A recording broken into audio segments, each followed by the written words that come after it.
should do it. Right, so we had a review from Stan. Let's look at this. And of course, yeah, this is obviously wrong. And this was intended.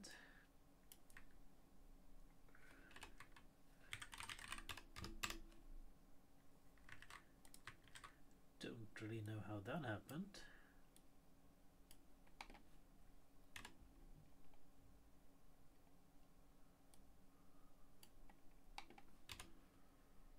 But this looks right.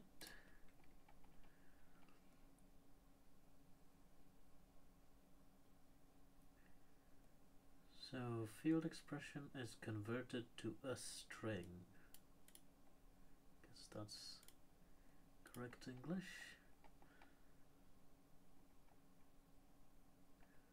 These examples are duplicated.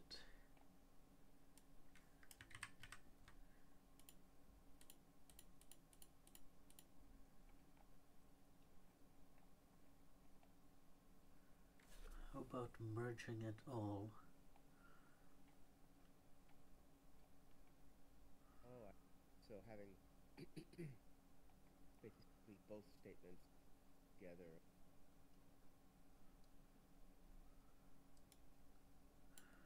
Well, let's look at the render documentation here.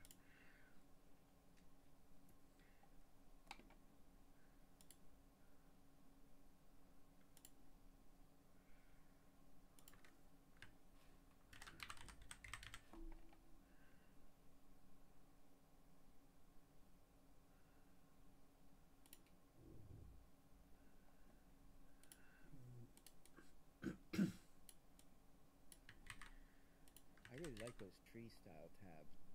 I would start using. Yeah, they're pretty nice. Except on small screens where I have to turn them off. Oh yeah. So these examples are duplicated.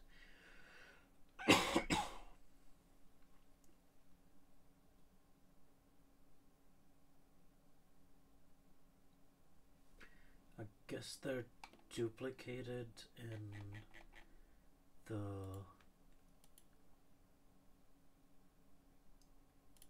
language reference.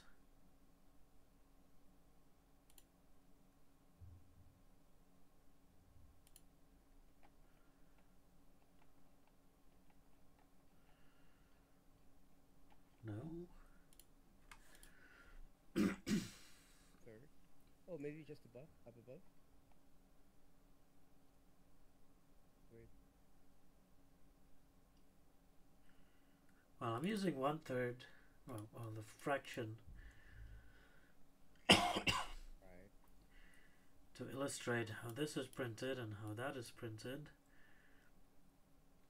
Oh.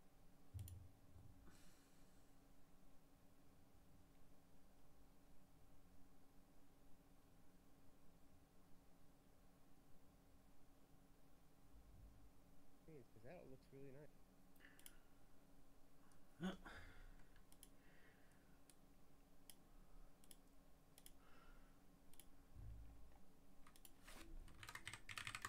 see if I can find him. He might be online.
and then of course we have the reference target not found stuff.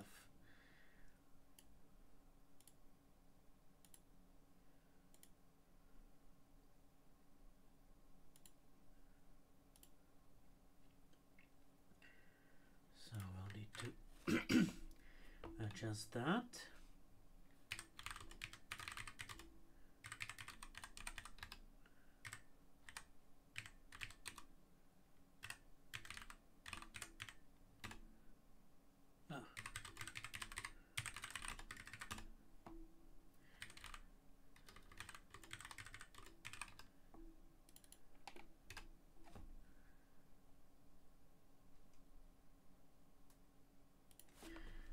So that would be in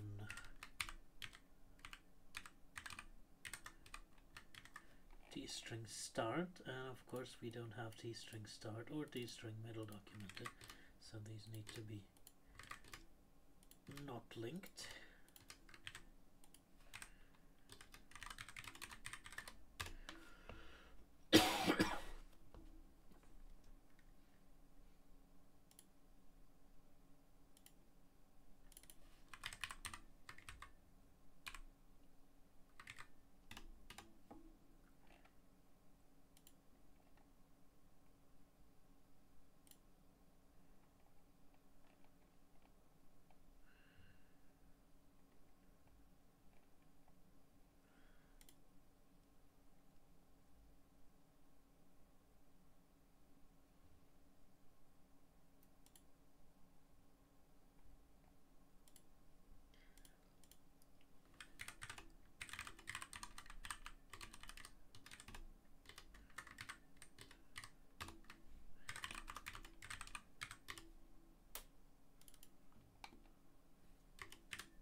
Okay, and I guess that covers it.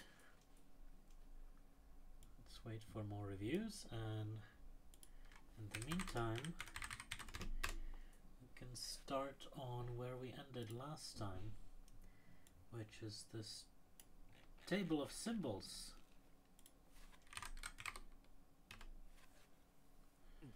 Unless you have something else you want to talk about. No, we should finish. I think that seemed like a cool, substantive. Is it cool? It should almost be its own PR, right? Is it? Well, maybe. I mean, I suppose at some level it's the sort of thing that could be somewhere else, but it's nice to have it right there, right? Yeah. Talk about source characters, reaction, enumerate. Well, I'd like to put giant tables at the end of the page, so you don't need to scroll through. Yeah, at the end. Yeah, I mean, it's a reference. There should be something about source characters. Where do we have source characters?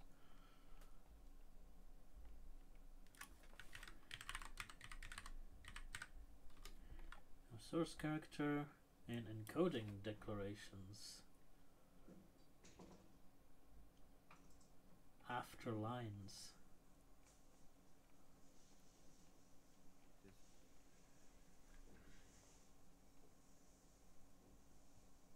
Yeah, it would seem like the atomic, like the source character is like the atomic unit. So, yeah. I mean, how do you parse an encoding declaration without knowing the encoding first, right?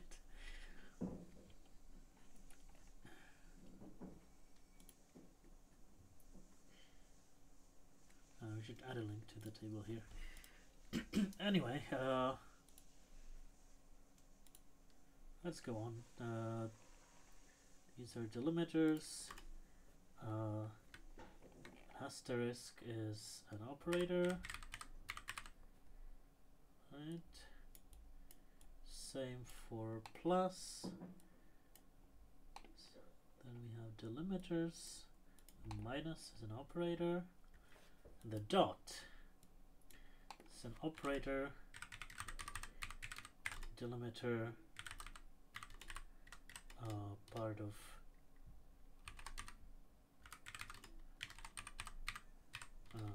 of number syntax. Then we have more operators. 0 to 9. These are part of number syntax.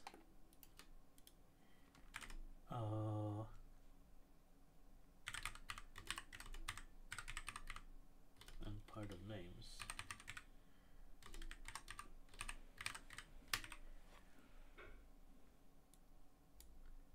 We have delimiter.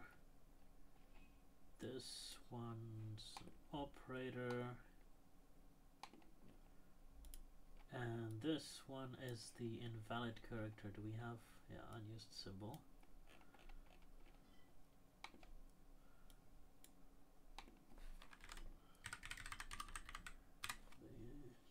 There's both an operator and delimiter. These are part of name syntax. Braces are delimiters. Operators. Underscore is part of name syntax. How did this render?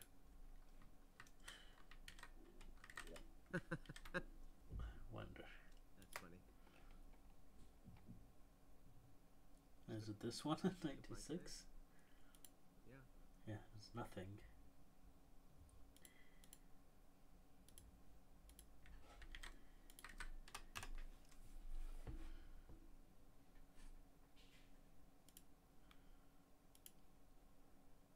Nope.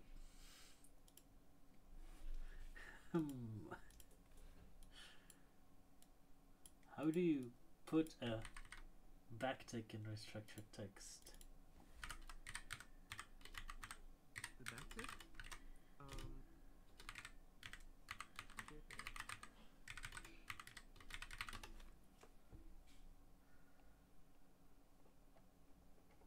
Single back.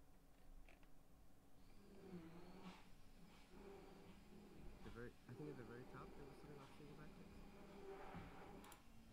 Yeah, surrounded.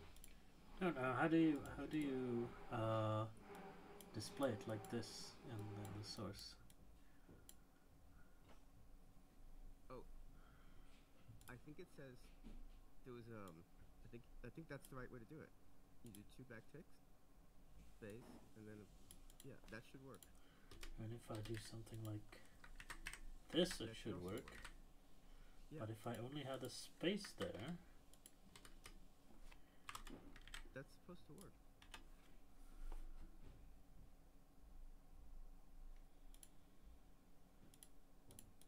yeah, that gives me this. Oh. Hang on. This needs to be connected somehow.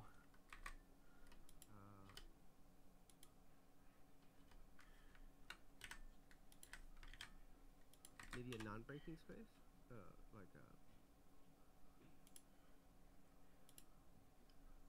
This will work. Non-breaking space. Yeah, like when you hit Shift Enter.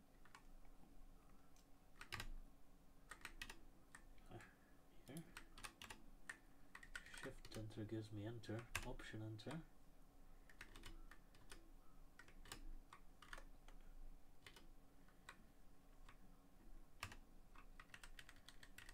Don't think that did anything. Did that? Oh, Or that I just can do. Did you try? Oh, okay. Oh, nice. Yeah. this work? I have no idea. Ah. Or, of course it's not valid Python.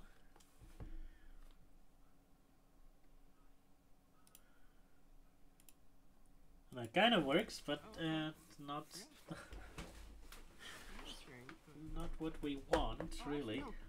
No, not that strange. Oh, so do you want to get rid of the extra space behind it? Yeah.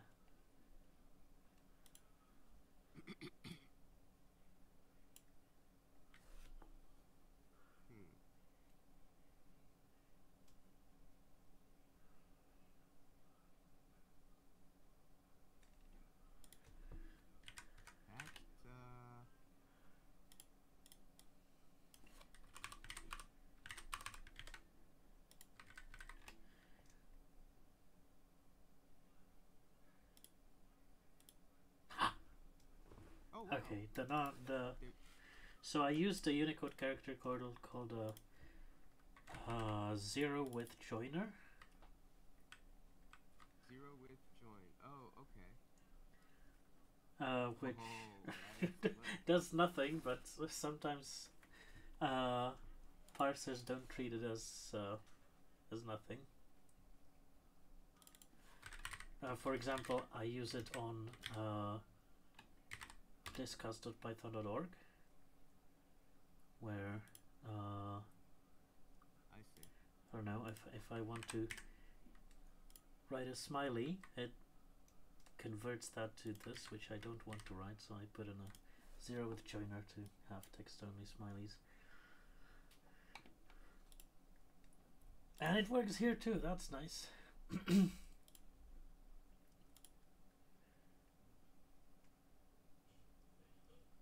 Maybe we should put in a comment.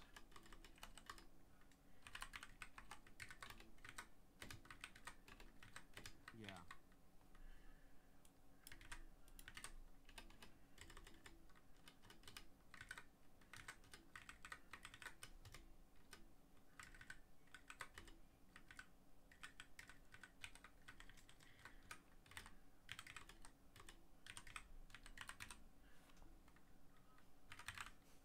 I think if you want to create a comment, you have to get rid of the S in front of it.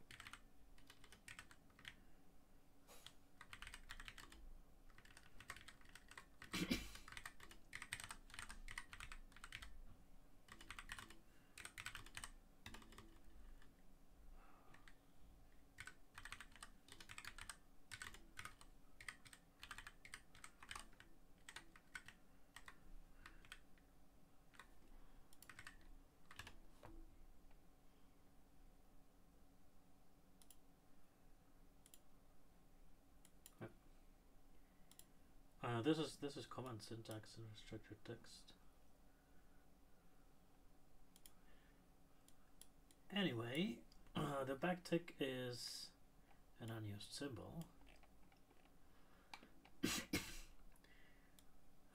Then we have letters, delimiters, and operators.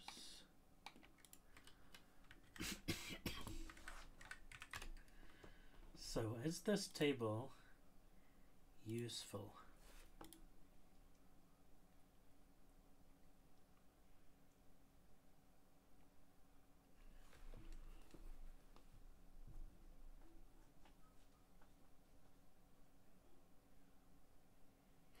You can of course link all of these to the proper sections, but yeah, I'm having some doubts now that I see it.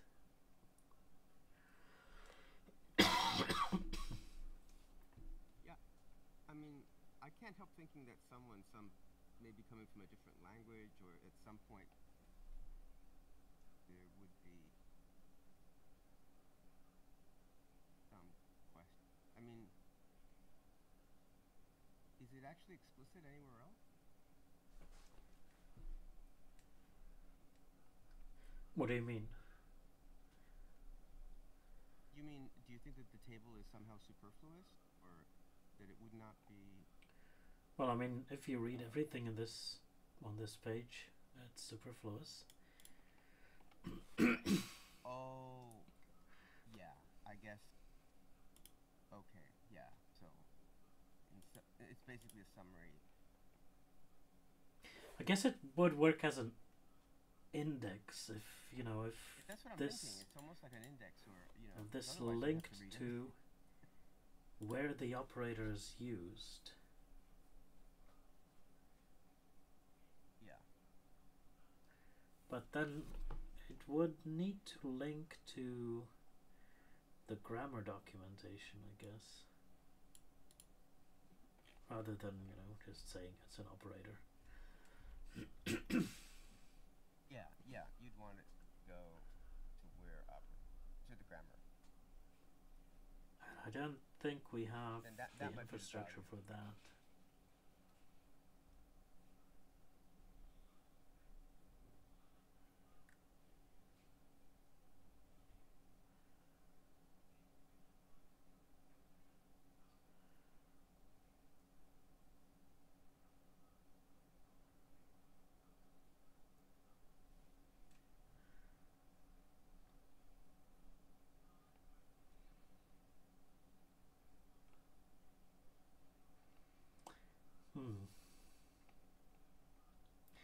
Yeah, so unless we can make this link to, where's that, expressions, binary bitwise operations,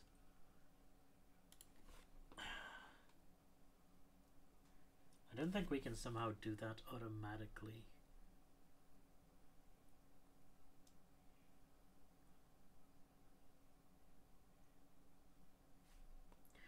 And if we did, it would also be nice to link all of these to the places where they're used.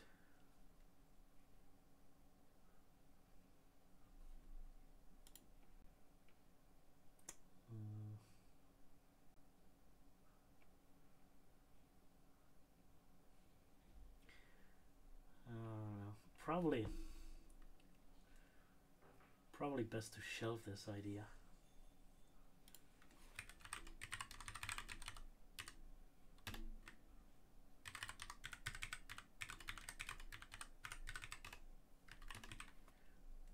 Let's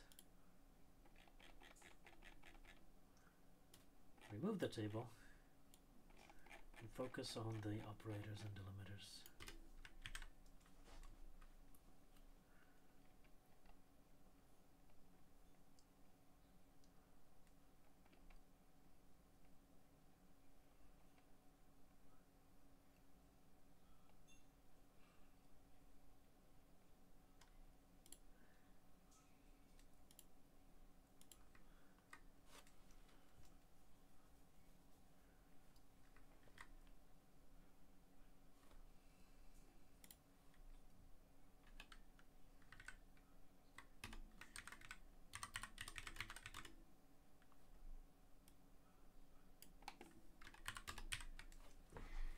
Add it back another time. Yeah, fair enough.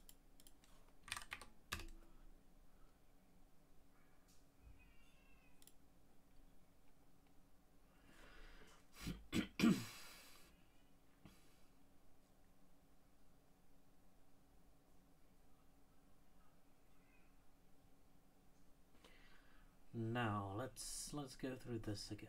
So the following tokens are operators. They can be put between two expressions to make a larger expression. Maybe they are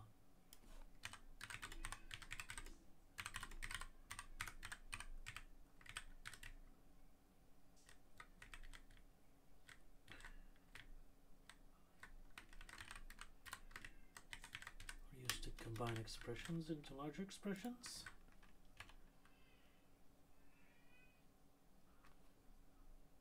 Or just used to combine expressions. Yeah, sure.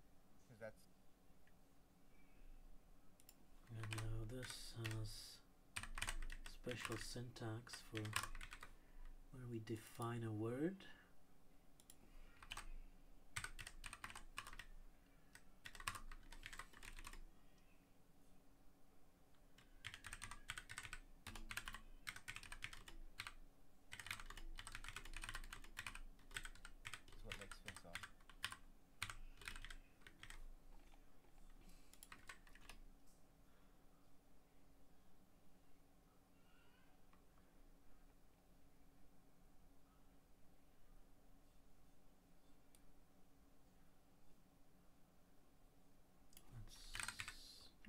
this are delimiters.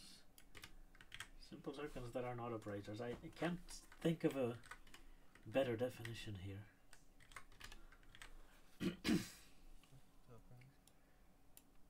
And I think that dot is only an operator. I don't think it. Tokens are delimiters. Do we even need to say that they're simple tokens that are not up? Well, we We can just say probably tokens should used to separate, or yeah. probably should define what it is. But I wanted to look at the grammar to see if the dot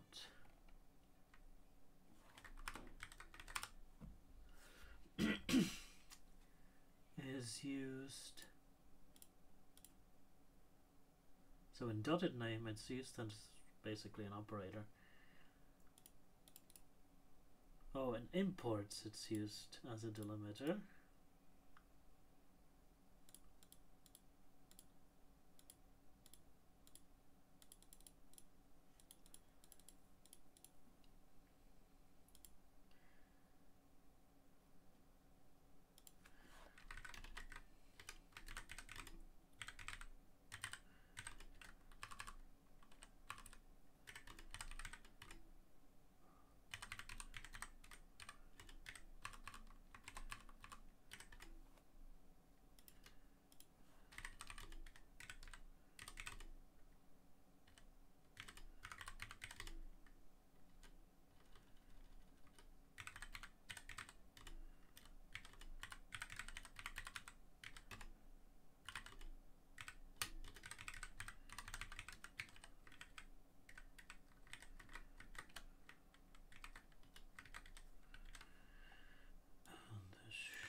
Floating imaginary.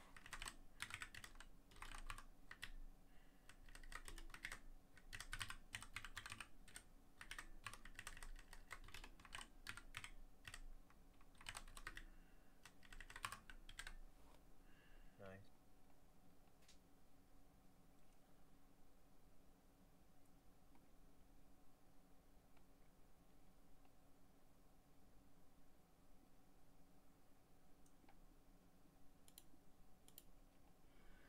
Okay, a sequence of 3 periods.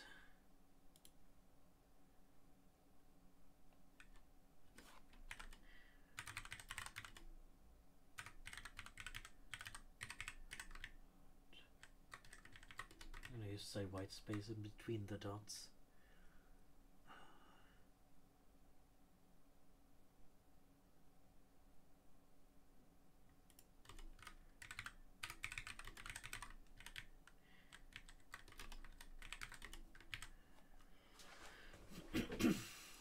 Ellipses, augmented assignment, the following tokens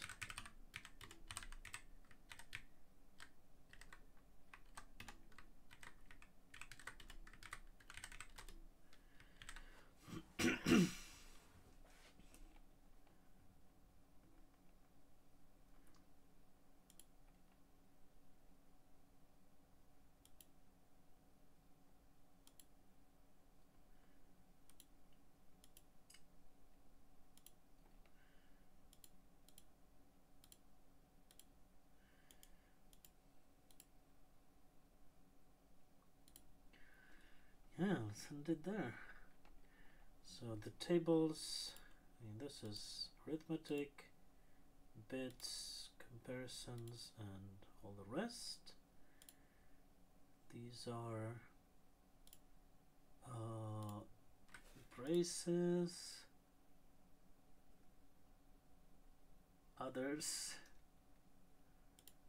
and the dual use ones, which are both places. Maybe we should put them in the same order.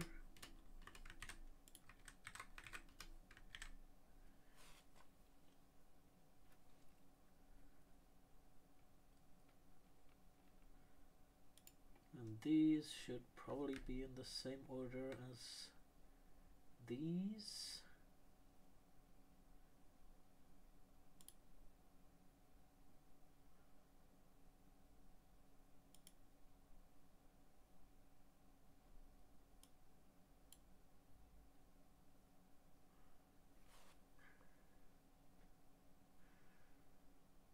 Yeah, this one is special.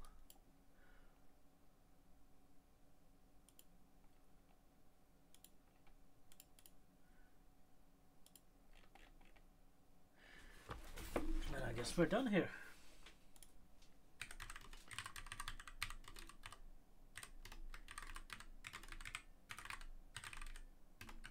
Can always do more rewording.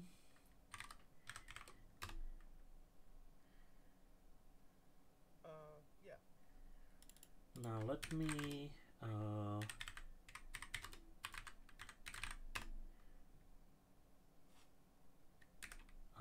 did we need to commit that? Oh, we did.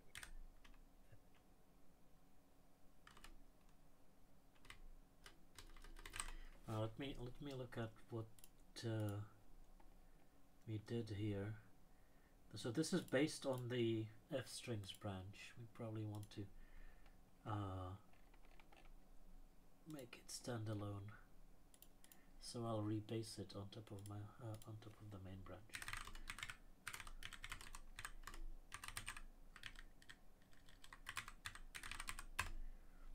So remove all of the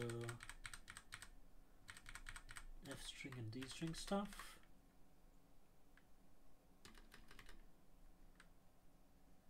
And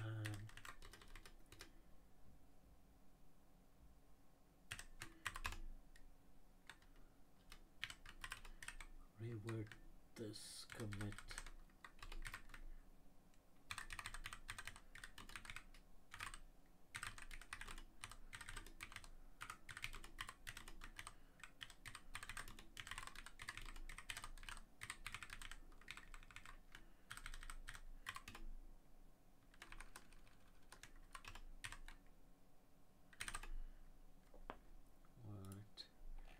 This adds the table, which then is removed, and we get more rewording.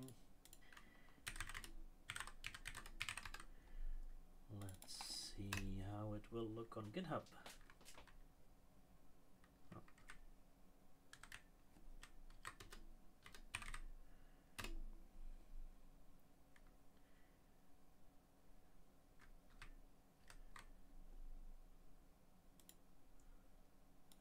GitHub, I need to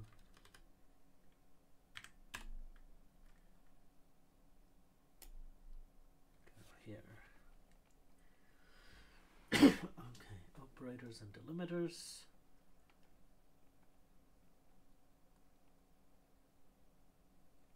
So what are we doing? We're combining operators and delimiters, saying what the operators and delimiters are, shuffling the tables around a little bit.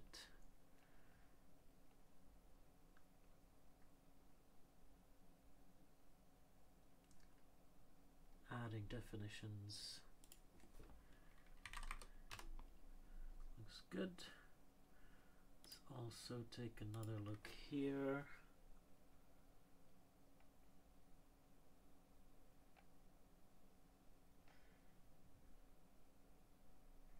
And this looks like we should go through the entire chapter and see what else can occur in other stuff, right? The period here, what else do we have? Oh, you mean in terms of missing cross-references? Yeah, this looks like, you know, if a character's here, then we're saying where else it can occur. Like yes, I see. It kind of got me thinking about the table. So let's see the grammars. So there's just letters and numbers and the underscore. Here and a backslash but that's not an operator. And the quotes, those are not operators. That looks good. F strings. I mean, the braces and F strings are kind of special.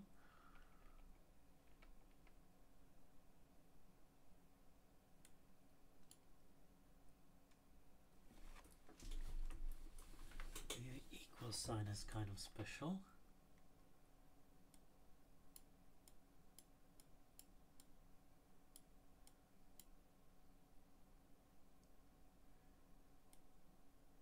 And the colon is kind of special. And we should do that. Most of those are here.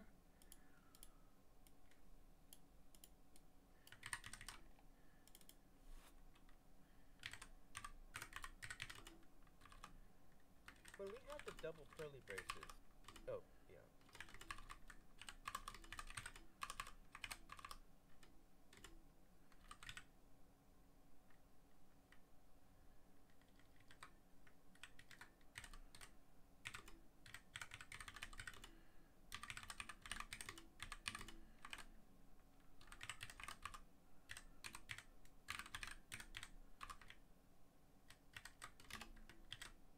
Can I just reference F strings like that?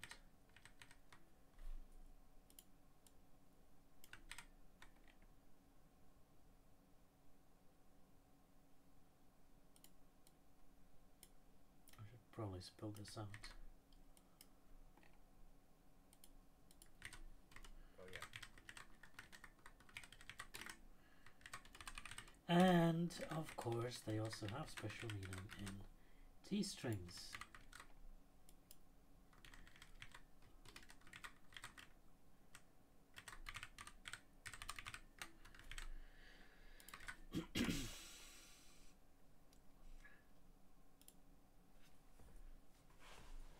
Anything else? There's also the backslash here.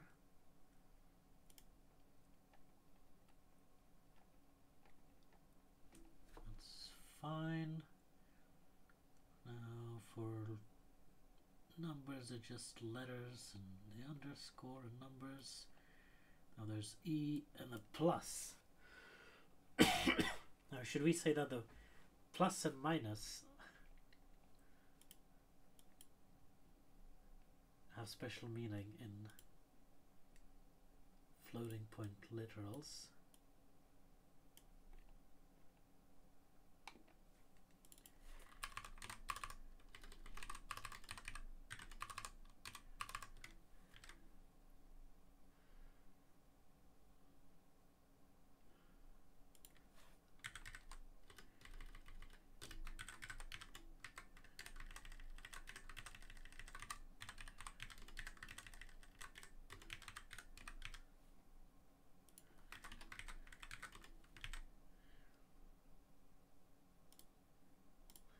Or should we just remove all those references? Sorry, did you say ignore the reference? I mean, so we started with well, what did we start with? What's the original here?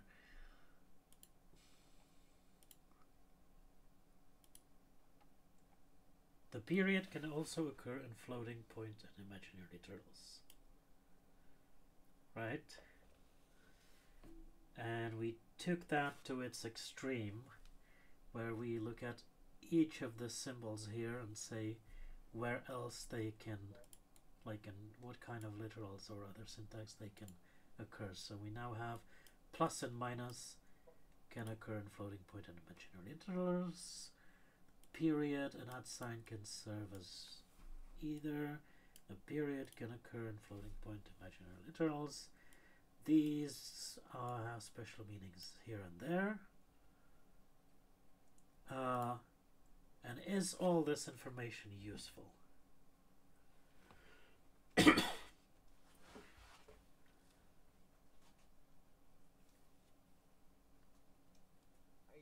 seems to me like it should somewhere. I mean, I can imagine somebody getting confused or.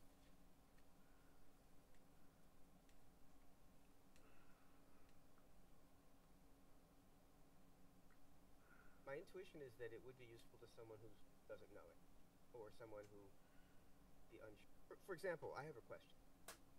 I have double curly brace, right? Right. It does not appear, and I wonder if it should. Like it should not. It's not a token. Oh, it's not a token. The double. But wait. Doesn't it mean, like, if we put something in, like when we write a template in Jinja, for example, and we use the curly brace. Oh, so Jinja is not Python. So the double curly brace is not Python? No, it's not. So okay. double curly brace appears in Python and F strings, where if you double the curly brace, it just becomes single. Oh. But So in the language, like, maybe we don't. Yeah, we say that there. Yeah, okay, except that any double place. I mean, we reworded that to. That's for F strings. Yeah. Oh, I guess I'm sorry. Maybe I'm confused here. So this is only. Oh, okay. Inside of an F string, I see. Okay. Yeah, I think I was conflating it with when we used, like for whatever it is, variable or not variables, but like when you're writing a template and you want to put in. Yeah, that uses the double braces as sort of a token. I see, but that's not Python. Nope. Okay, thank you.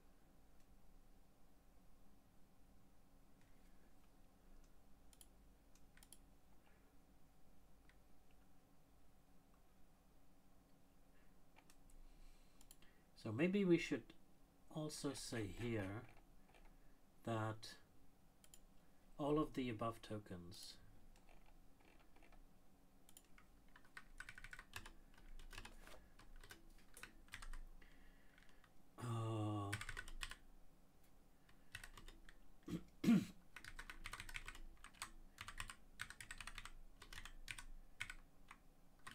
the tokenized module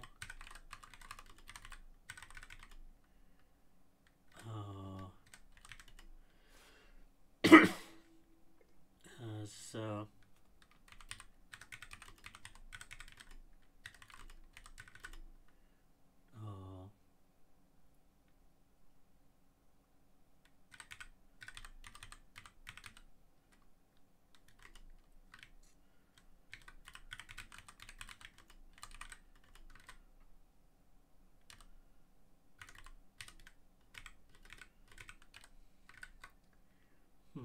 looks like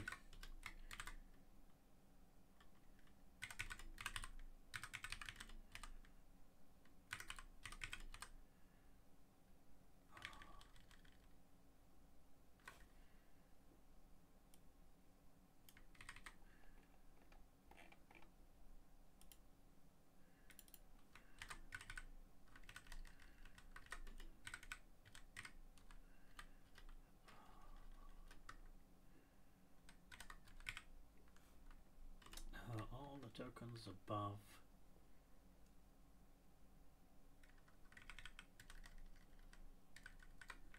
the tokenized module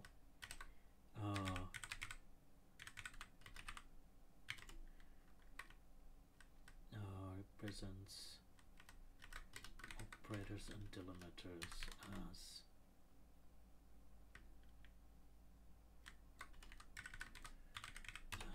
the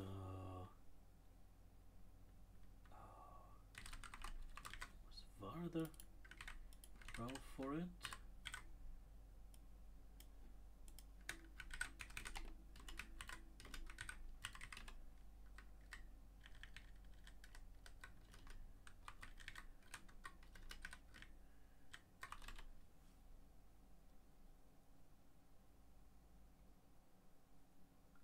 Oh, it's token, not upright.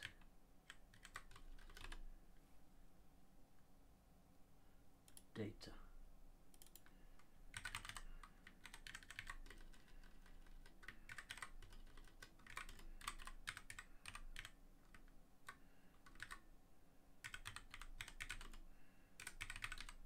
Step away. See you soon.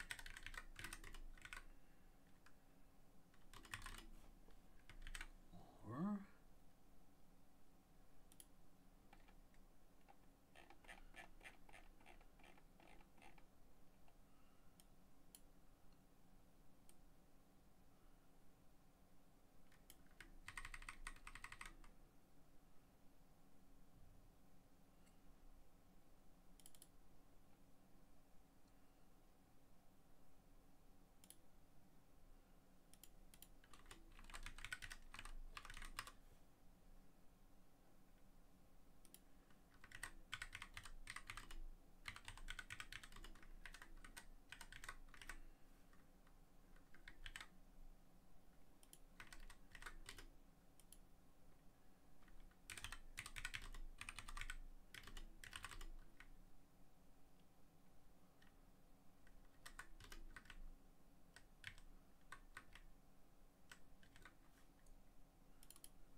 Oh, title or caption not found.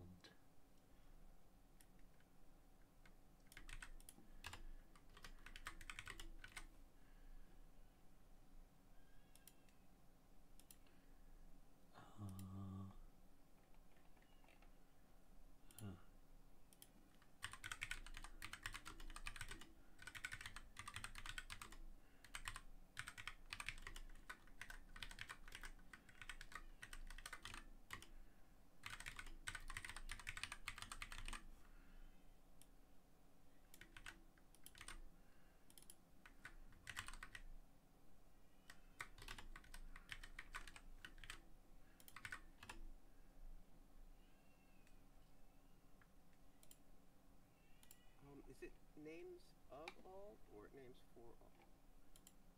I guess it's for all. You're good. Oh, for names of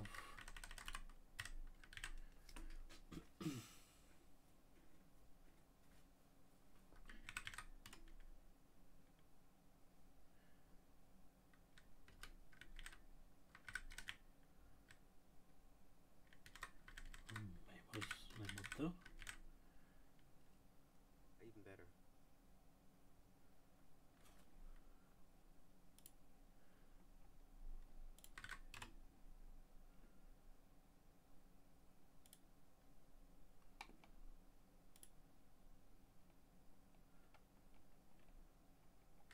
Should that be a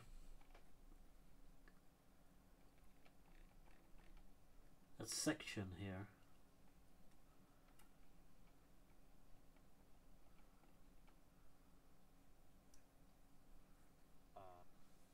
How do you mean section?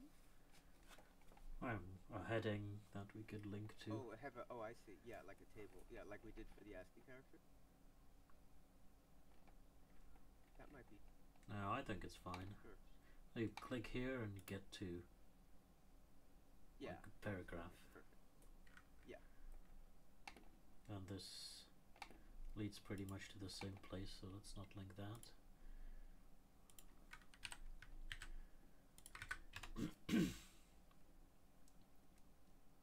Oh, does that mean not a link? Yes. The bang? Oh. Wow.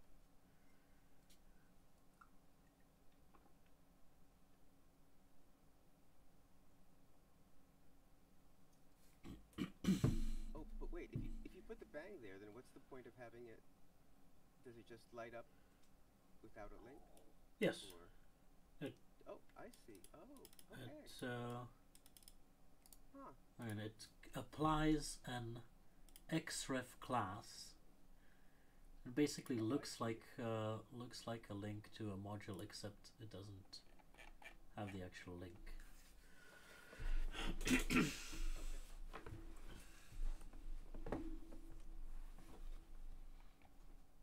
And I wonder if we should put like the letters and numbers in this category here. Following printing ASCII character have special meaning. Oh, you mean like add whatever, A through Z, 0 through... Right. Now I'm thinking about the table again. You can have a reference. The truth is that we don't have... yeah, we don't have the thing, right?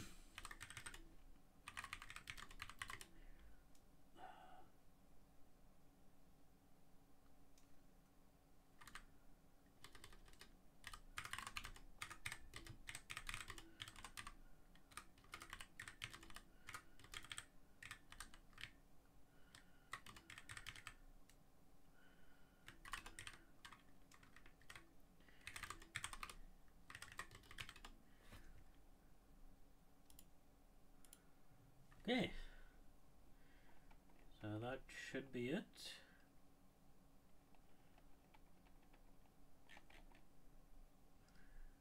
So this would be GH, reword the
we do here? Added the dot to operators.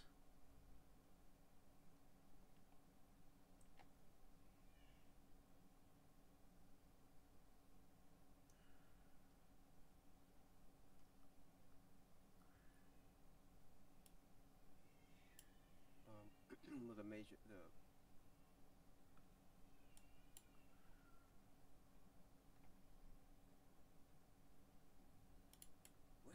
Added the this one, right? That wasn't there before, apparently. What does that do? Is that the Oh, it's for typing functions. typing? Yeah, type. Oh.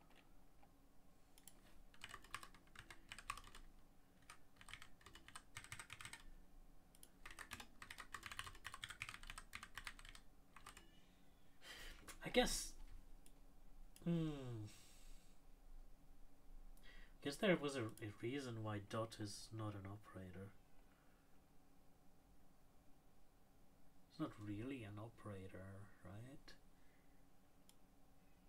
Well, it says there it's not an operator. Well, it says now that it could serve as either operator or delimiter. Oh. Oh, I see.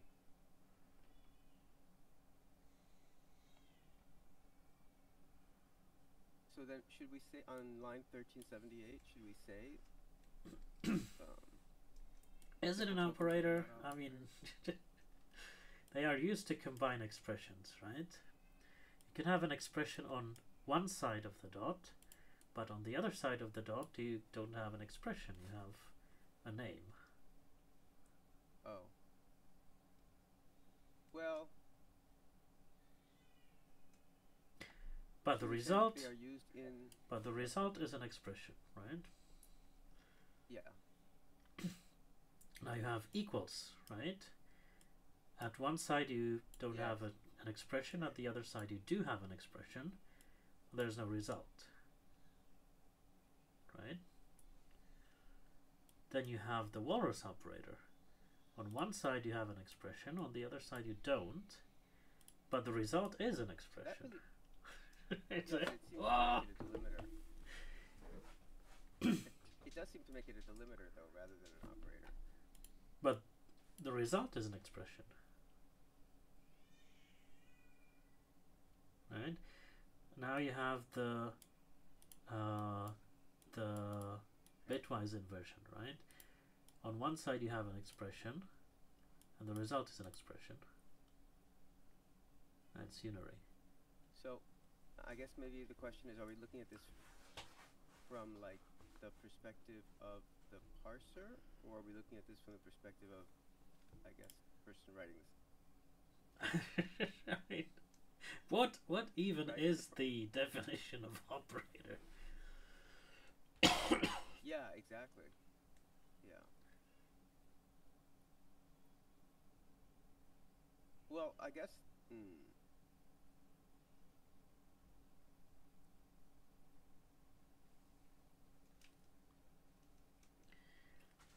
Guess it depends on whether it impacts the result. Yeah, I'm not. You're used to combine expressions into bigger expressions, I guess. So I say if the result of applying the operator is still an expression, that makes an operator. And then the dot would be an operator. So would the walrus. What was there originally? The walrus was there?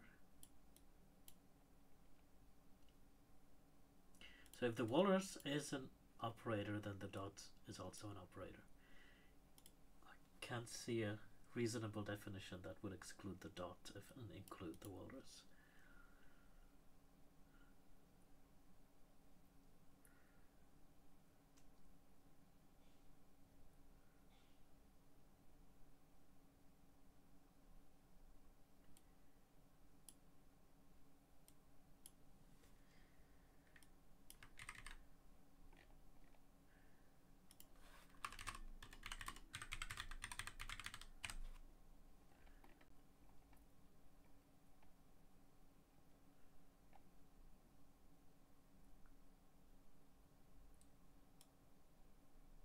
oh, this one was moved from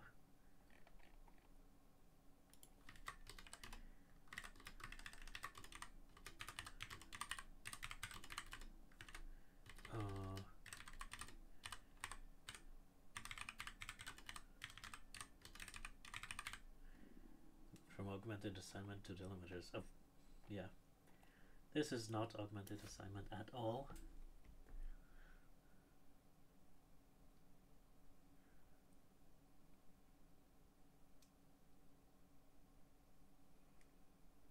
So that's why it's dropped out? Yeah, moved there. Yeah, moved over there. And I guess we should also check the big list. Do we have everything in here?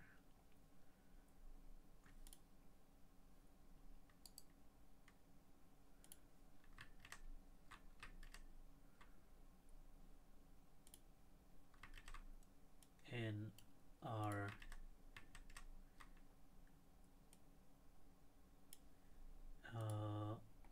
list here. So yeah, we have star, a slash, the bar is there, the ampersand, a less and greater and equal, the dot is there several times, the percent, braces, equal, not equal, less equal, great equal, tilde, circumflex, the shifts, the double star, then we have the plus equal, minus equal, star equal, slash equal, percent equal, amp equal, v bar equal, circum equal, shift equals,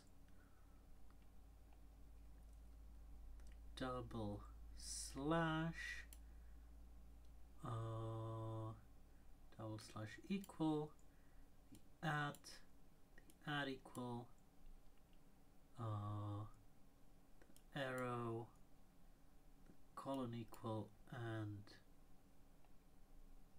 the exclamation. So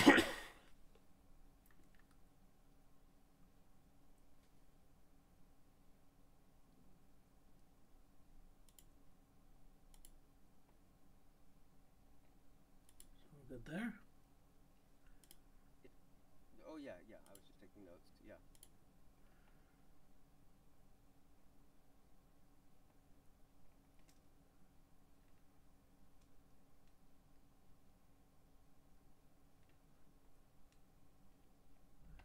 Well, so that should be good.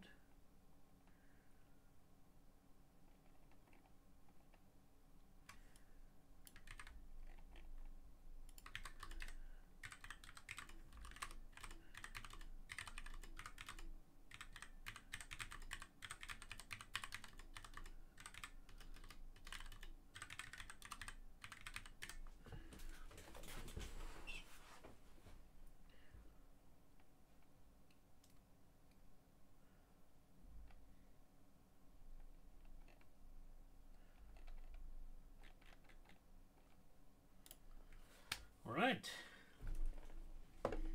so that is it for the lexical analysis chapter. Ta-da! Should have some music or something. We're done. Audio. I think there will be some fix-ups later. I found some minor issues, like these quotes remaining in here. But that's for when these two pull requests are merged. Right. Wow. What do we do next?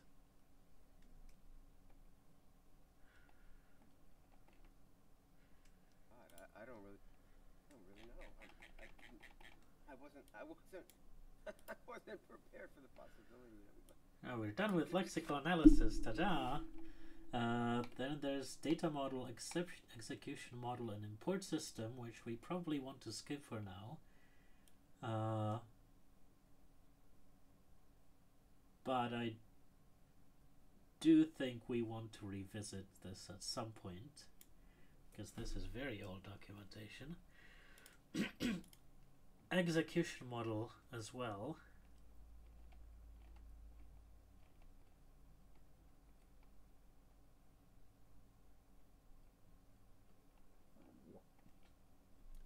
Import system.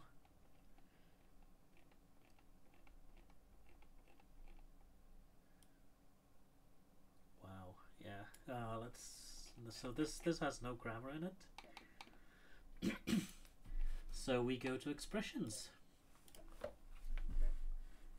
Right? Oh man. Ah.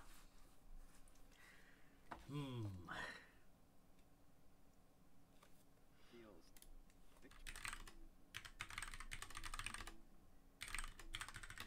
So the new branch is in order. What do we call it? Expressions. Don't know how far we'll get with this. Well, yeah. Journey of 1,000 steps, right? Exactly. So, what's the first step here?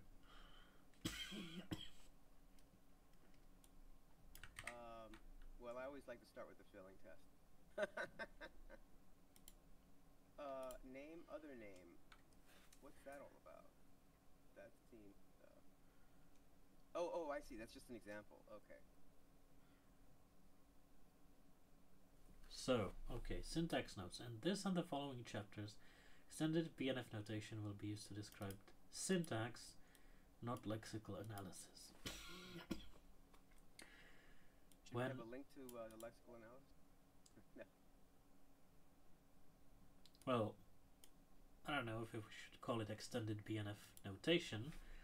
Let's just call it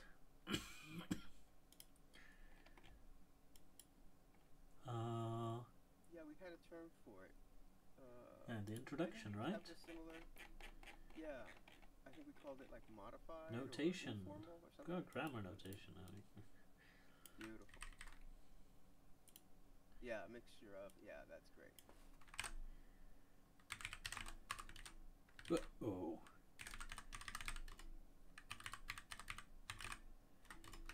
We need to reference no, introduction notation, this one.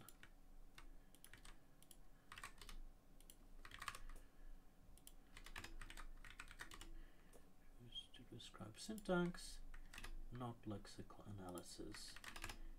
When one alternative of syntax has the form name other name and no other semantics are given, the semantics of this form name are the same as for other name. What? Where is that used? Okay. No.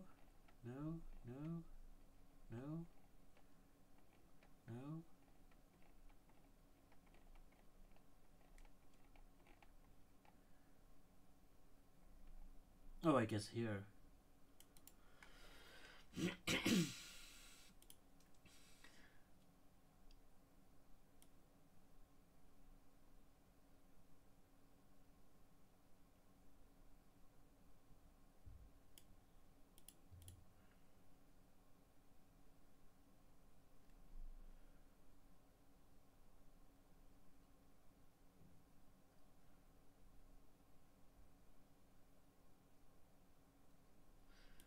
Or maybe.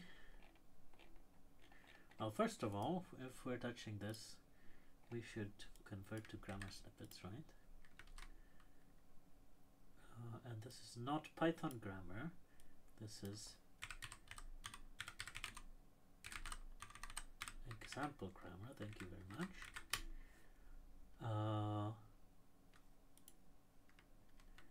And if we have name,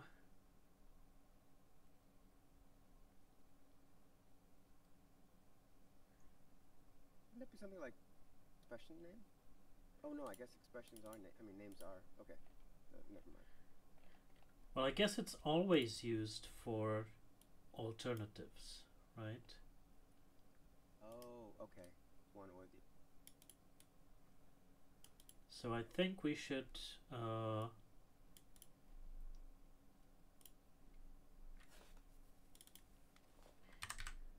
put that in the example.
Is that better?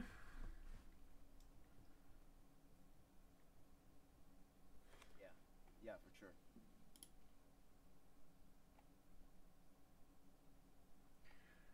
Right, so arithmetic conversions. Description of an arithmetic operator below uses the phrase the numeric arguments are converted to common real time. This means that the operator implementation for built-in types works as follows.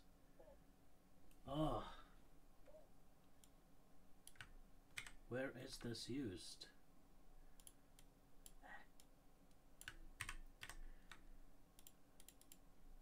Now I'm using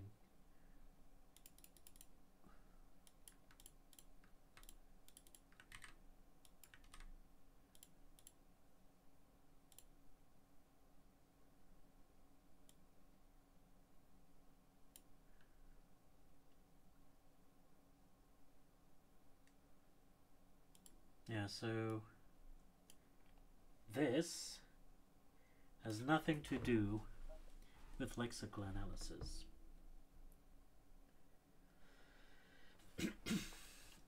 So what we should do is get rid of this phrase everywhere.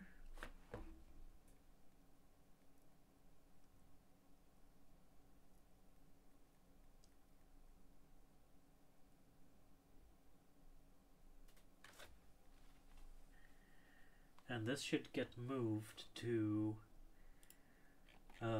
where? To library reference, I guess.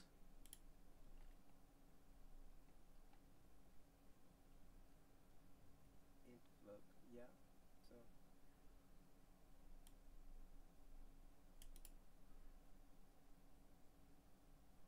Here, Python fully supports mixed arithmetic. Yeah, here, that's the spot. That's the spot. Should we make a cross-reference to that and then link? Now we should move the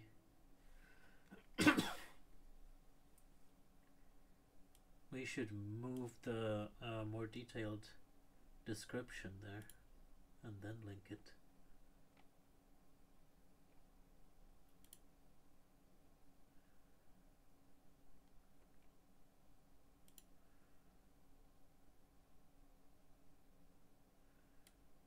so this is std types.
I guess we should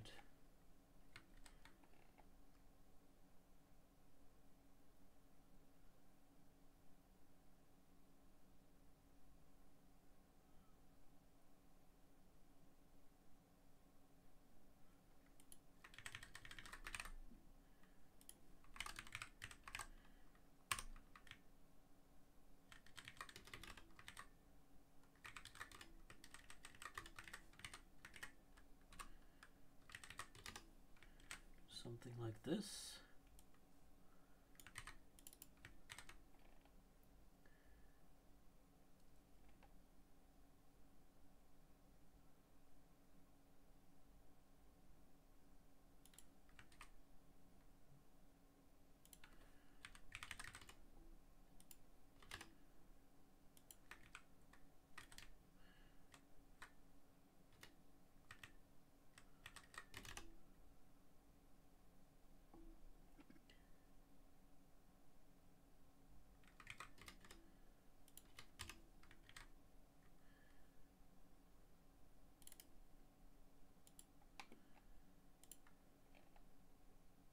That's beautiful.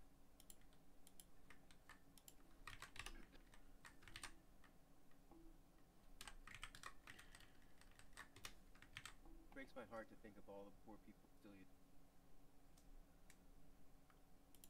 You dropped out there? Oh, I was just gonna making a joke about how I pity all the poor people still using Markdown. I think you could do this with Markdown. No.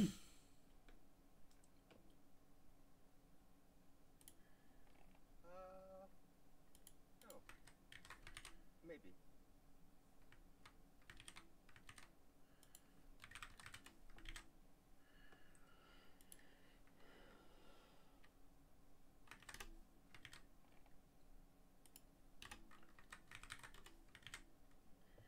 Now we need to get rid of all of these notes eventually.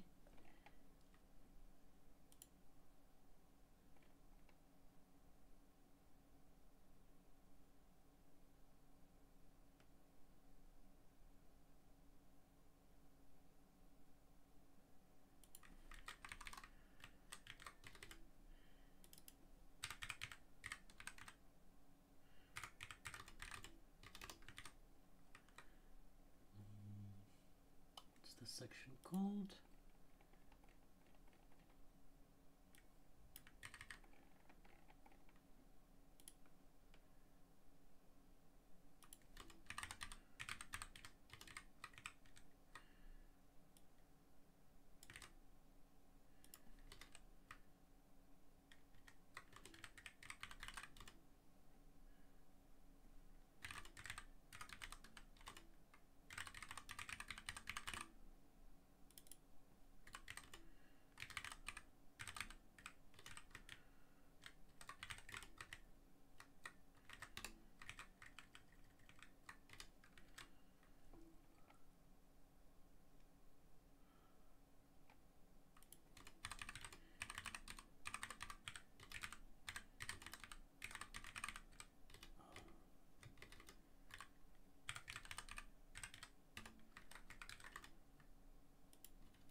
Okay, this is bad, and we should get rid of it once we get to the end where none of these notes exist anymore. Because what we really should do is say, you know, this works, like this invokes the dunder add method or the and so on, and explain this, you know, explain somewhere else how it works with built-in numeric types.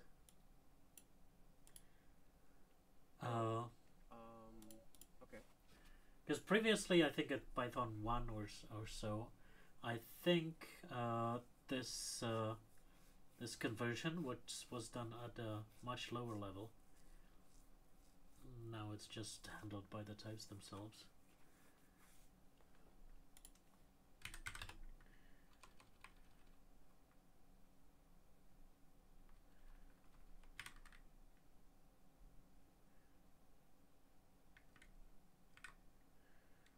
Okay. Cool. I'll use the GUI to make this into 2 commits. So syntax notes.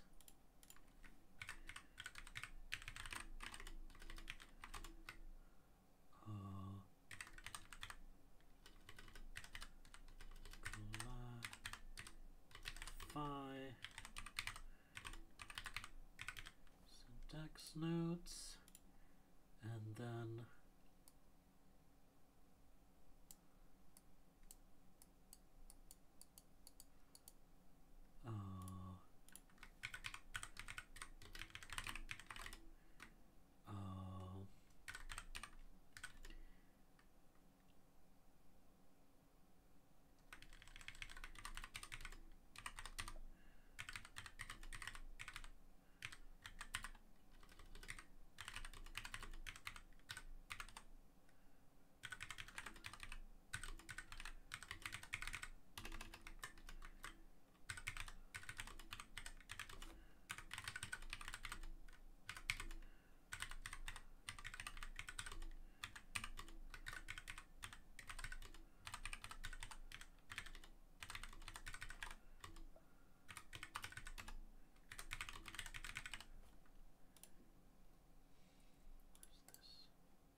right. So arithmetic conversions.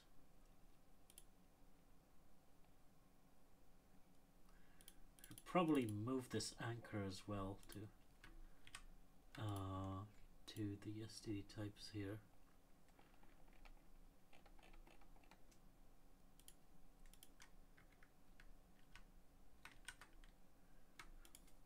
But we're planning to get rid of the section anyway. Alright, atoms. Atoms are the most basic elements of expressions. The simplest atoms are identifiers.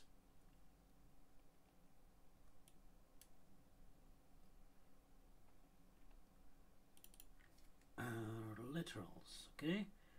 Forms enclosed term parentheses, brackets, or braces are also categorized syntactically as atoms. The syntax for atoms is that. And now we have the first actual grammar snippet.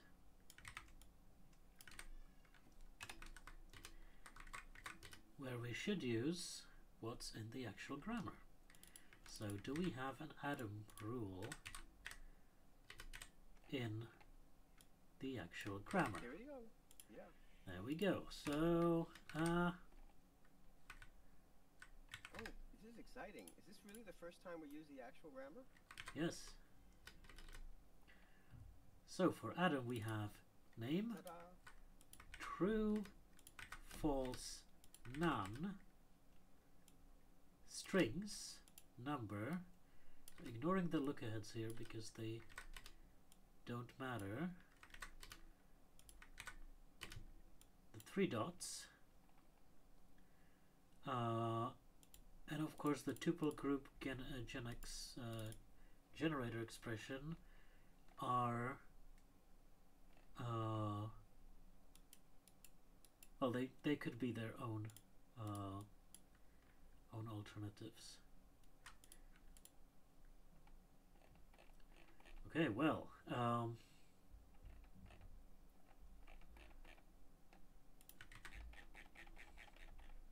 let me leave the older one here. So before we had Adam, and Adam is identifier, literal, and enclosure. Identifier is just a name. Literal is all of these plus the dots, and enclosure is these. Enclosure was parenthesized form, which I guess is group. List display, these. Dict display and set display, which are these. Generator expression, or a yield atom. What's a yield atom? Oh, it's a yield expression inside parentheses, so I guess that would be group now.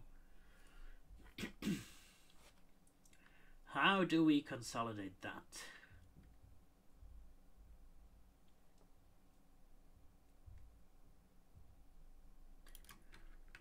We have literals.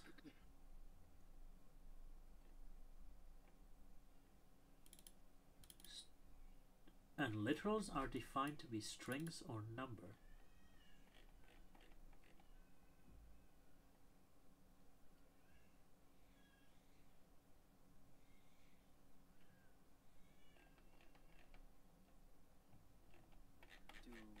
Does true appear anywhere in the syntax? No. Ha ha ha ha.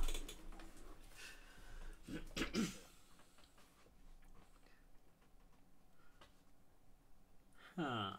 Is it a literal? Is true or true and false literals? Yes. But they're also names.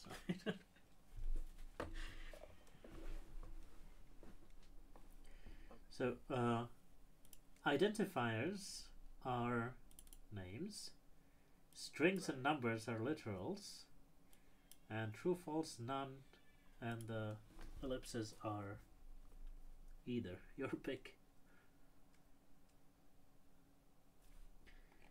I think we defined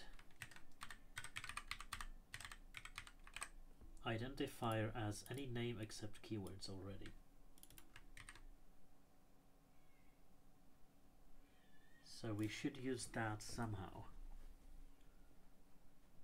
So instead of name, we do identifier. Oh, I see. Then we can get. Then we don't have to spell out true, false, or none. Right.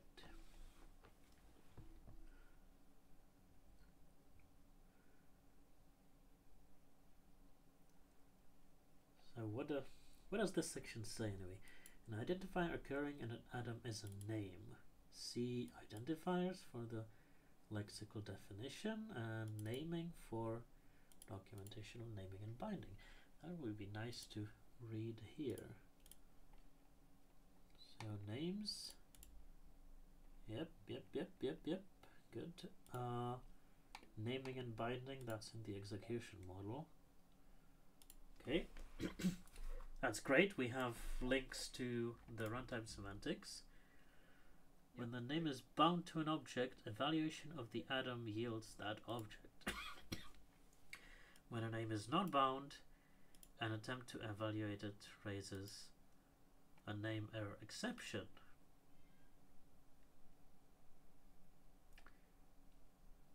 Right, so this is for identifiers only, because true isn't really bound to an object. Now then we have private name mangling.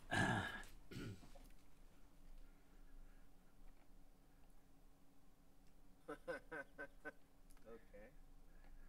I wish we could Mangling, just mangling is not the one you want to run into in a section. Yeah. Go ahead. I don't know, identify like literally occurs in class definition. Should link that to class definitions.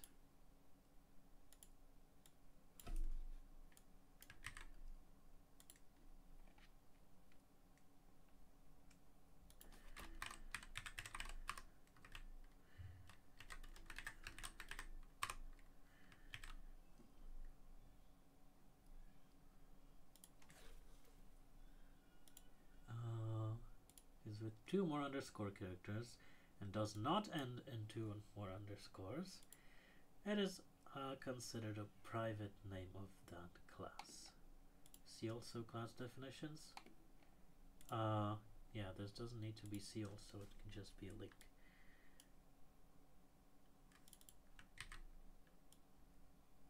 Class.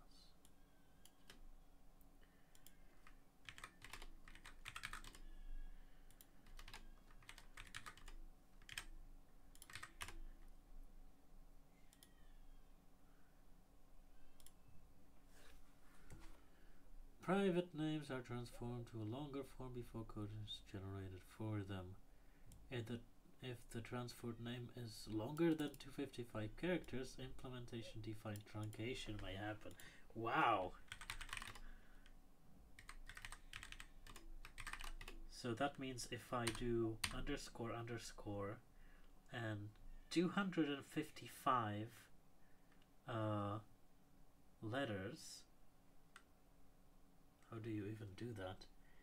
1, 2, 3, 4, 5, 6, 7, 8, 9, 10. 2, 3, 4, 5, 6, 7, 8, 9, 10. So that's 100 characters. There's another 100 and another 100.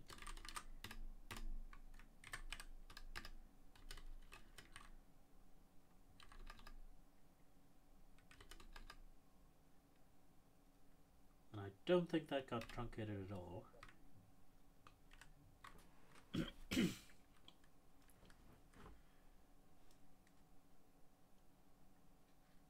you want me to go find a 200 character string? Or make one? Well, I just made one. Or you It's a 300 character string. And I don't think... Okay. I don't think CPython does this, but I would definitely put that at the very end of this section as a very uninteresting detail, even in this very uninteresting section. Transformation is independent of the syntactical context. Only the following private and adversarial blah blah blah. Name used as the name of a variable that is assigned or read for any attribute being accessed. The name attribute of nested function classes. Type aliases is however not mangled. Oh dear. The name of imported modules.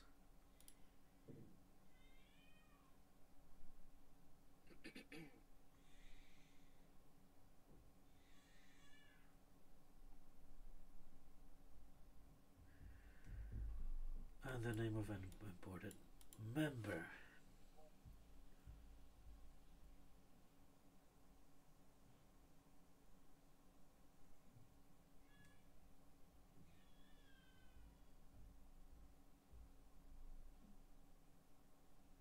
What? This is mangled. Okay, I didn't want to end up in this space.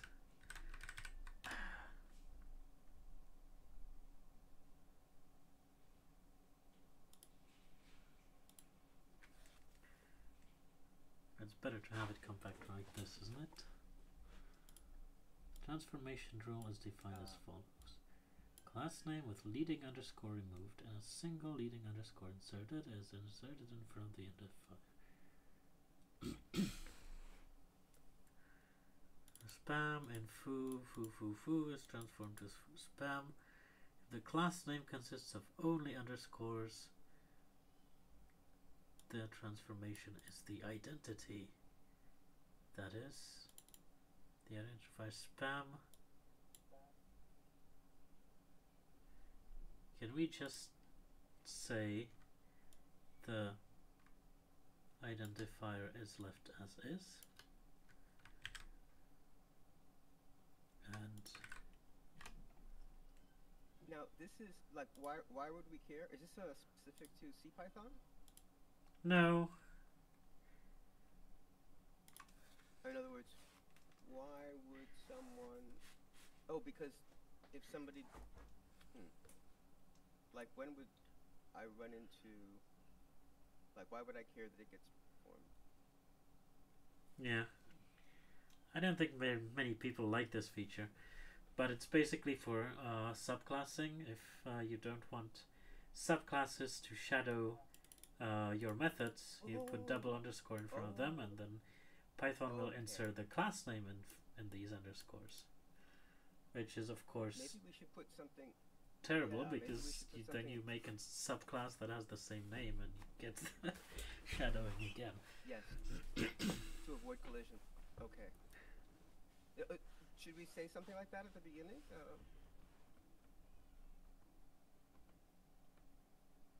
I mean, we talk about private names, but we don't. Do we describe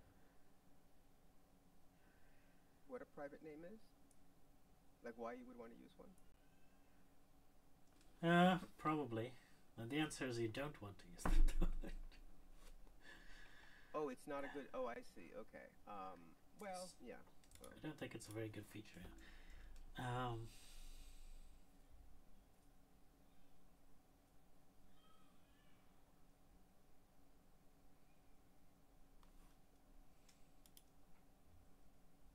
So we may want to say something like, when you want to use a name, when you want to create a name that is private to a class,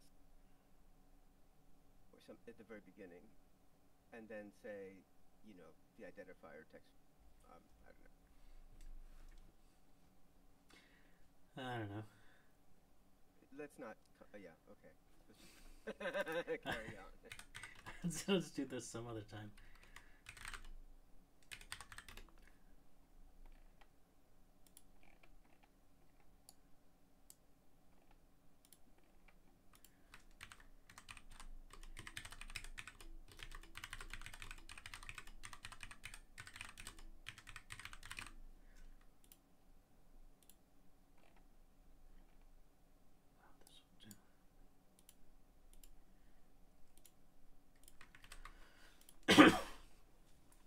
We have literals, which have string literal concatenation, and then we have parentheses sized forms, which are, well, group. They're named group in the grammar. This one, I think.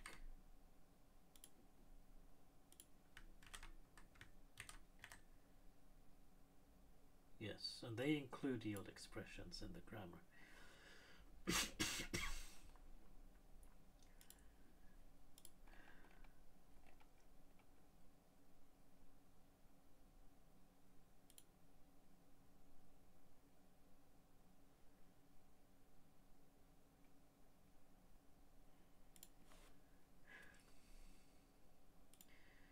We probably need to combine the this parent form and the yield atom together. Then we have displays for lists, sets, and dictionaries.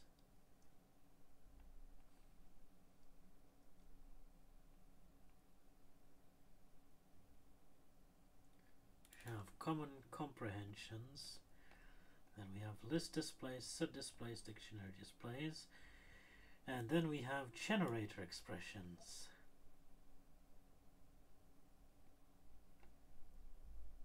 And yield expressions.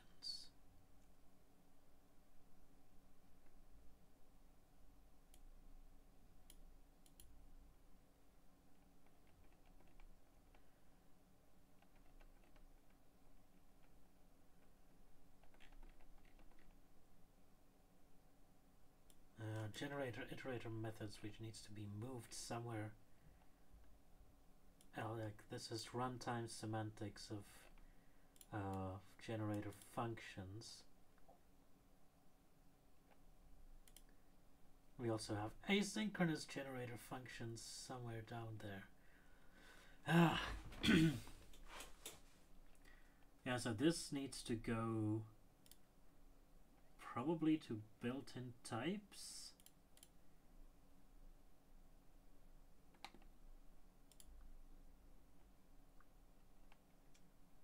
I guess the runtime semantics of functions are also defined here.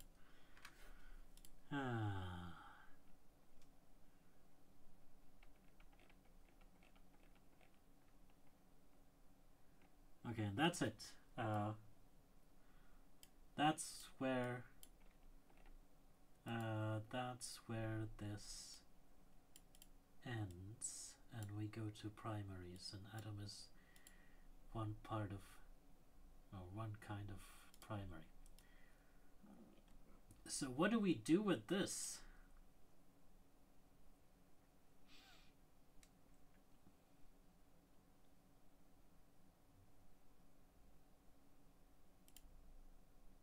Well, we decided true, false, and none are identifiers, right? They're names. They're not identifiers. So. Oh, so maybe we should just put instead of identifiers name except keywords. Except keywords. Okay. So maybe for Adam we should put maybe we should just put name as a choice instead of identifier true, false.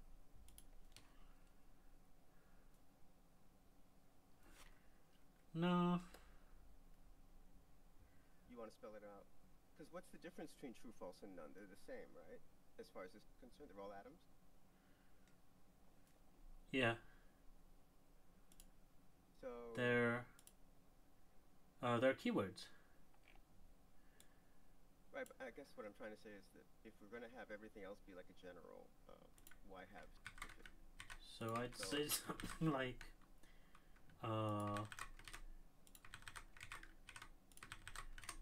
this, and then okay, do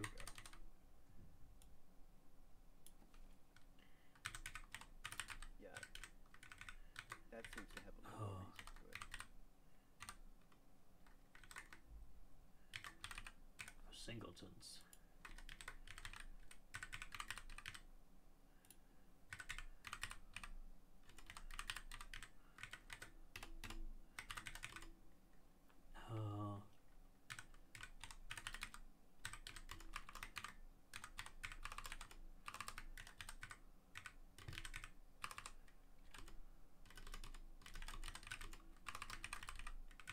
We've got about 10 more minutes left, just as an FYI. Yeah, we'll just end.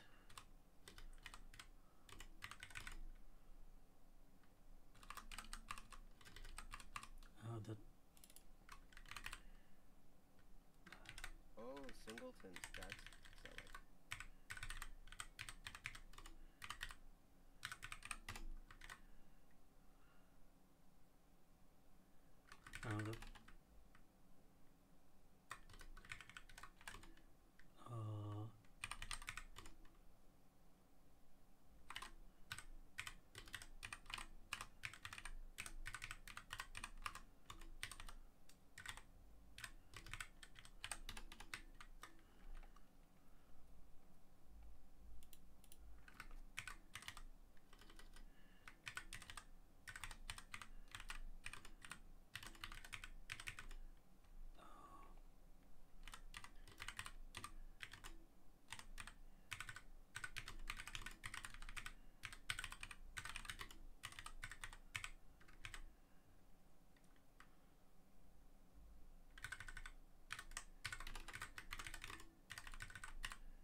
I don't know if there's much to say.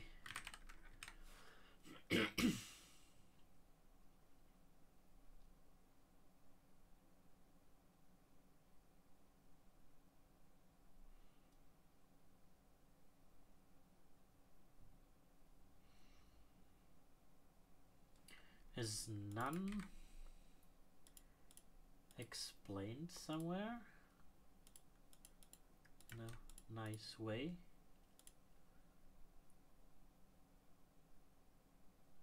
Constants. Huh, built-in constants. Nice, nice. Yes.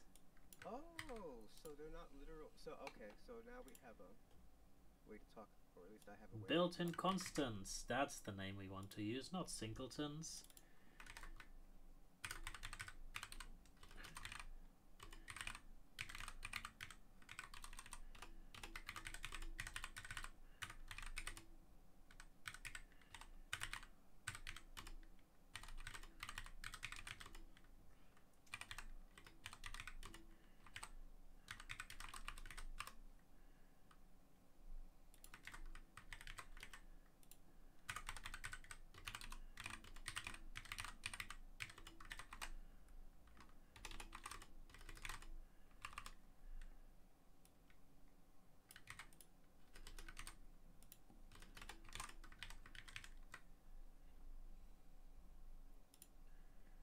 There's a list here, right? False, true, none, and ellipsis.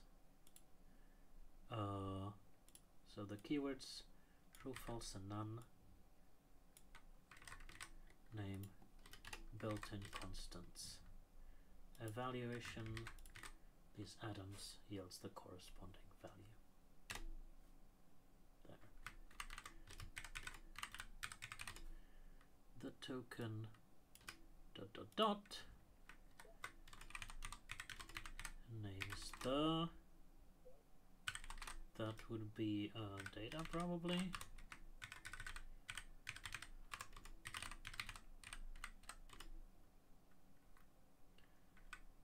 it case sensitive?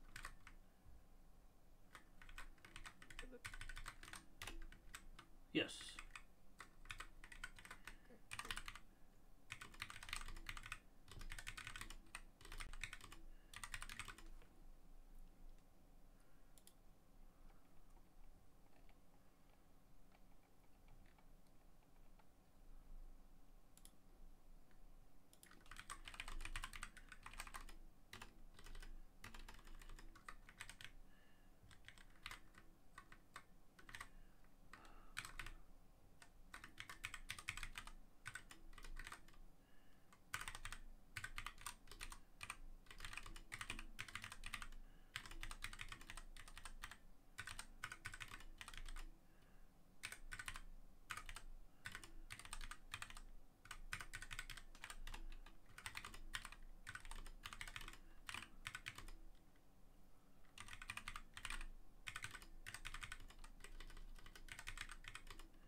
What happens if you do this?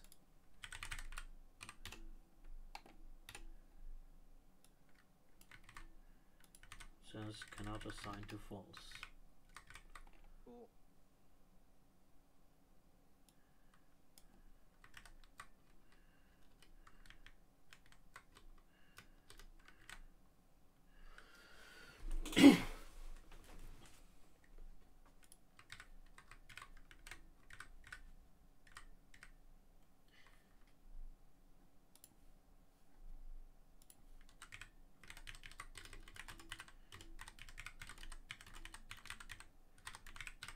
What's that file input.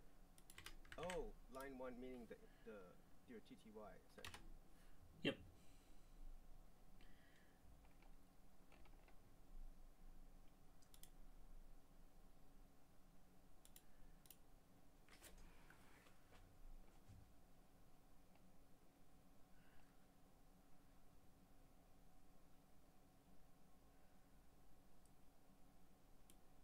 Should this?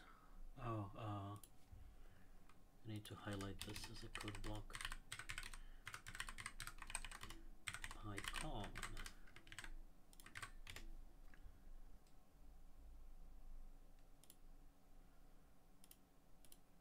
No.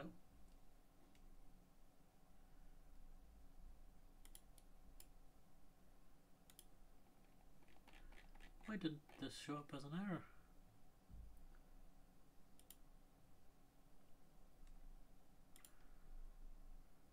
Oh, I didn't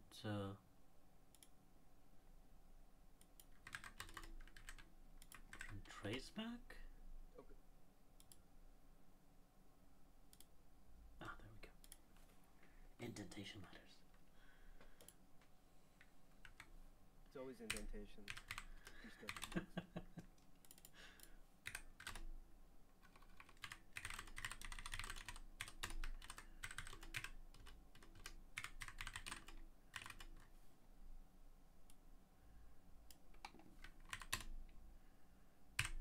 Okay, so this is work in progress.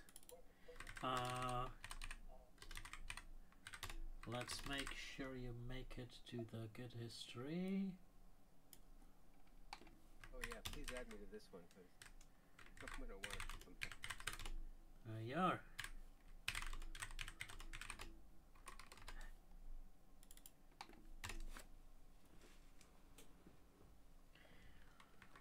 And we'll continue next time. I think we should get through well, structuring all of this next time. But sounds great. For today, that's it. Hey, see you next week. Big milestone today. That's been really great. Thank you. Well, the milestone will be when the pull requests are merged. Well, it'll take a while. Another milestone.